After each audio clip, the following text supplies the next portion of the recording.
شاہ صاحب میں آپ سے پوچھنا چاہوں گی کیونکہ ریسنٹلی آپ نے ٹریول کیا ہے کینیڈا اور آپ وہاں پہ پاکستانی کمیونٹی سے ملے بھی ہیں, میٹ اینڈ گریٹس بھی ہوئے ہیں, there are so many things. میں جاننا چاہوں گی کہ پاکستانی کمیونٹی کی وہاں پہ پازیٹیوٹی کیا ہے, کیا ان کی ترقی ہے, کیونکہ بری باتیں ہم سب سنتے ہیں لیکن اچھی کیا ہے؟ دیکھیں جی میرا خیال ہے اچھی باتیں ہی ہیں. ہاں ہمارے پاس اچھی ہیں. جی ہم تو کہہ لیجیے اصل میں نا پاکستان میں نے پہلے بولا کہ ایک ٹرانزیشن سے گزر رہا ہے. ٹرانزیشن نا بنیادی طور پہ قوموں کی زندگی میں اچھی ہی ہوتی ہے, یہ یعنی دراصل کوئی بری چیز نہیں ہے. اور بڑی بڑی اقوام جو ہیں وہ تو جنگوں کے بعد بدلی ہیں, یعنی ہم تو کوئی اتنی بڑی جنگ ہمارے پاس نہیں ہے.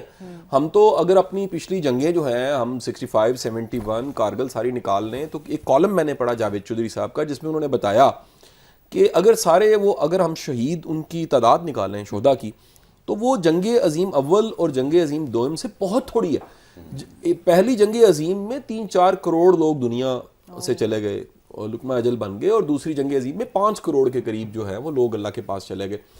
اب اگر ہم دیکھیں تو ہماری یہ ٹرانزیشن جو ہے یہ دراصل مجھے لگتا ہے رضا طور صاحب یہ ایک شعور کی ٹرانزیشن. اصل میں ہم نے کچھ سیکھا نہیں. 76 سالوں میں پوری قوم نے, ینگسٹرز نے, بوڑھوں نے, بزرگوں نے, اداروں نے, سب نے کچھ سیکھنا تھا. اور جب سیکھا نہیں جاتا تو ہیڈ ماسٹر کیا کرتا ہے, وہ کان پکڑوا دیتا ہے. وہ کہتا ہے کہ جی دھوپ میں تم نہ مرغا بن جاؤ. یاد ہے ہمارا زمانہ تو یہی تھا. تب آج ہے مار نہیں پیار, تب صرف مار ہی مار ہوتی تھی. تو ماسٹر کے پاس جا کے ابا جی کہتے تھے کہ جی اے ہڈیاں ساڑیاں نے تے کھل تاڑی ہے. اچھا جی, اس کے بعد کان ابا بھی کھینچتا تھا, چاچا بھی کھینچتا تھا, نانا دادا بھی کہیں روک ٹوک کرتا تھا. آج تو یقین کریں روک ٹوک ختم ہو گئی. تو یہ قوم کا جو بگاڑ ہے, میں پوری قوم اس میں شامل کر رہا ہوں, یہ بگاڑ وہاں پہنچ گیا کہ اگر اب ہم نہیں سیکھیں گے تو پھر ہم کبھی نہیں سیکھ پائیں گے. سو یہ سیکھنے کے لیے میں سمجھتا ہوں لرننگ ایک پینفل پروسیس ہے.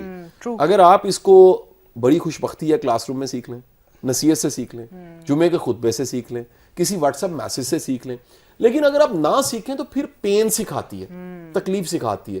تو یہ جو تکلیف ہے اس وقت کی تکلیف, وہ دراصل اس ٹرانزیشن کی اور لرننگ کی پین ہے جو ہمیں محسوس ہو رہی ہے. میرا خیال ہے کہ وقت دور نہیں ہے, اس سے بہتر حالات میں انشاءاللہ آنے والا سال ختم ہو رہا ہے. اور یہ میری پریڈکشن کہہ لیجئے, میں کوئی جوتشی نہیں ہوں, پامسٹ نہیں ہوں, ایسٹرولوجسٹ نہیں ہوں, نمبریولوجسٹ نہیں ہوں, لیکن میرا دل یہ کہتا ہے کہ آنے والا سال پاکستان کے لیے خیر کا سال ہوگا, سٹیبلٹی کا ایئر ہوگا.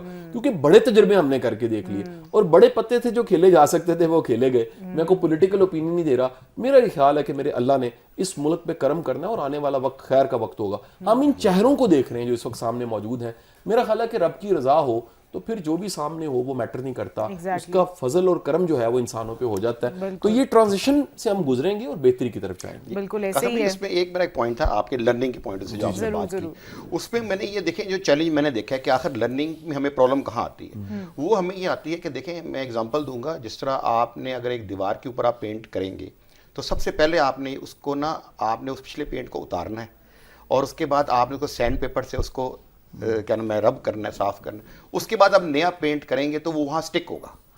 پرابلم یہ ہے کہ جب جتنی کمیونٹی باہر کے ملکوں میں جاتی ہے اور ایون پاکستان میں بھی, ہم اپنی پرانی پاسٹ کے اندر رہتے ہیں کہ جی میں پہلے یہاں تھا, پاکستان میں یہاں تھا, ادھر یہاں تھا, پہلے یہ ہوتا تھا, اب یہاں کے مجھے پرابلمز ہو رہی ہیں. کو انڈورس نہیں کرتے. تو most important thing to progress in life is unlearn and relearn. لوگ لرن کرنے کی کوشش کرتے ہیں, ان لرن نہیں سیکھتے. جب تک آپ ان لرن کرنا نہیں سیکھیں گے پرانی چیزوں کو, اور آپ کا جو نیا پینٹ ہے آپ کے اوپر سٹک نہیں کرے گا.